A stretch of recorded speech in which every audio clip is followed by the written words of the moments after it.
Hi you guys, welcome back to my channel. I'm doing a little different format today. I'm doing a job at another job. YouTube is a job for me. But in this video I'm going to talk about multi-level marketing. I did a video before talking about multi-level marketing, but I didn't really like how that turned out, so I scraped it off of my YouTube channel.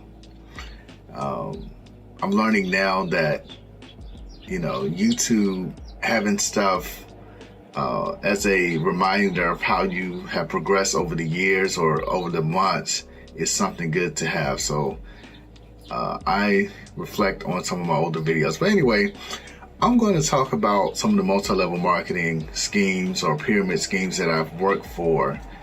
I have worked for Primerica, Amway, Organo Gold, Cutco, some of the companies like that.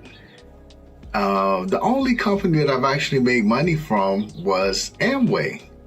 I had a family member of mine that was subscribed to some of their products, and they switched over to me, and I was able to get some of their business. And yeah, that was pretty much it.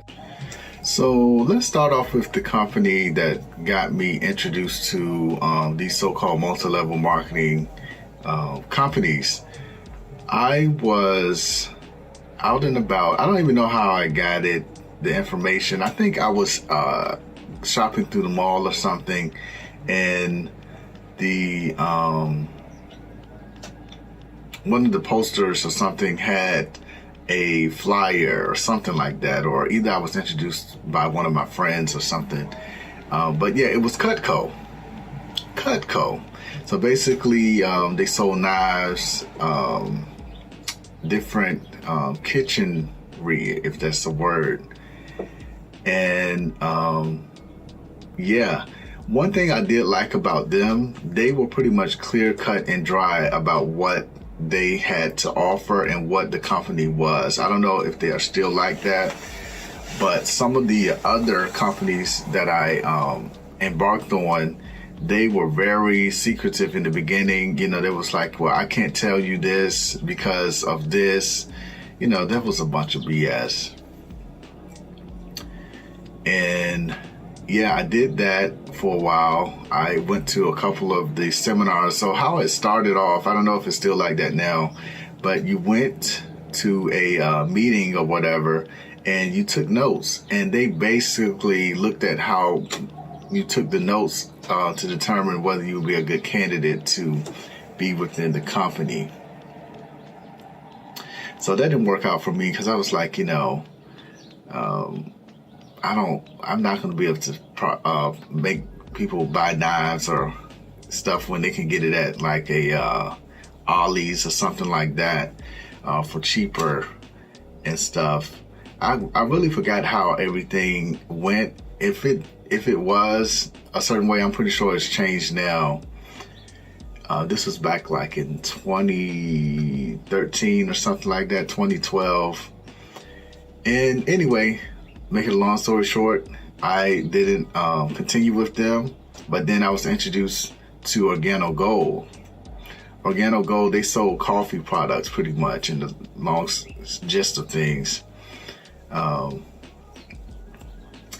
And yeah, they were expensive, the packages. So one thing about this company, Organo Gold and Amway, you had to buy a stock or a inventory of products so you could sell them to prospective customers, which is pretty much how they made their money. Your uplines and stuff. It wasn't just getting people recruits on.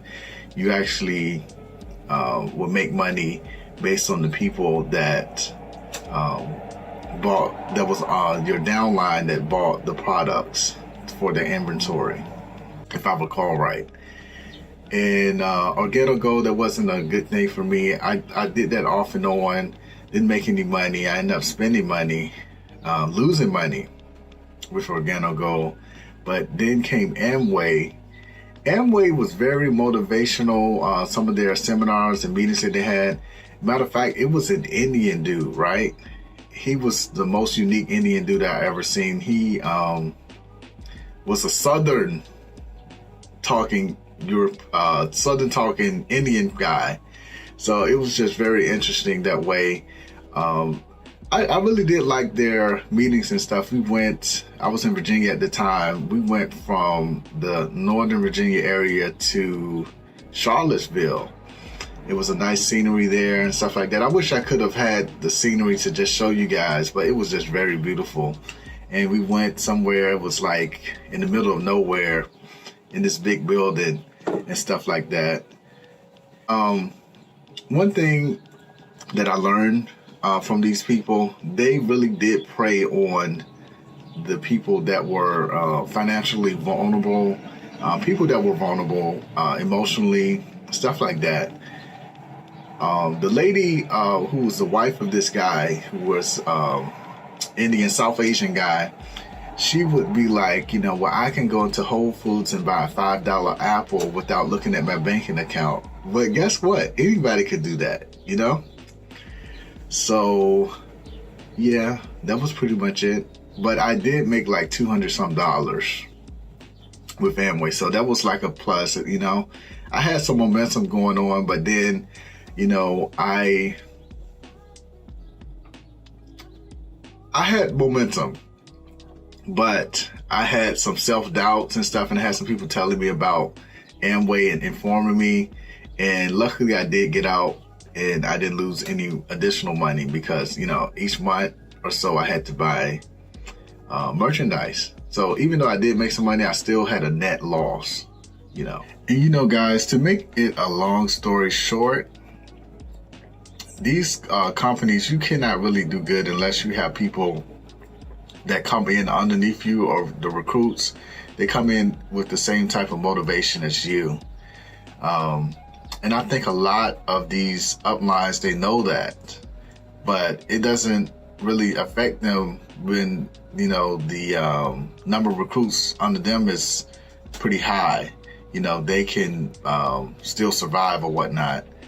And also, I noticed too, they will talk about how much money they make, but they never showed it.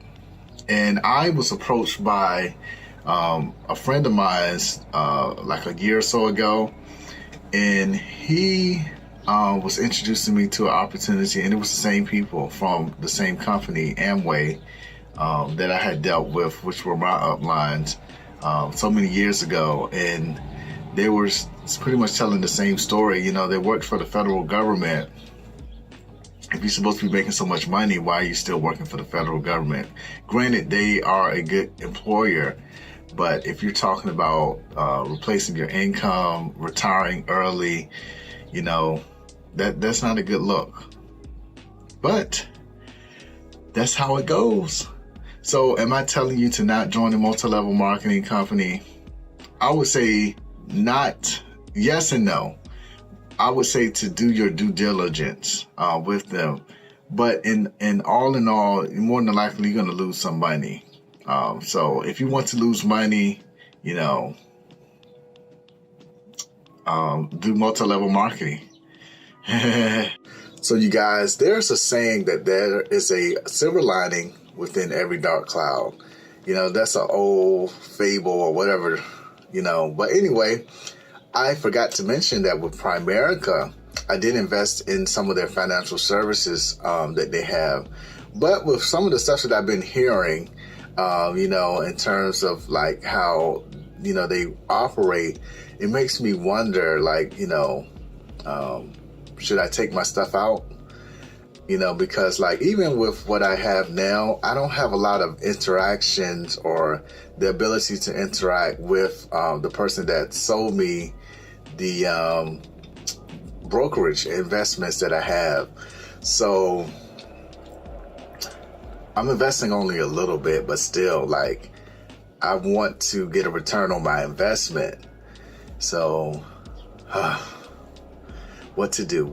But I'm not going to hold that against them. I'm going to leave this as a positive because they do have stuff that is tangible that people can use, financial services.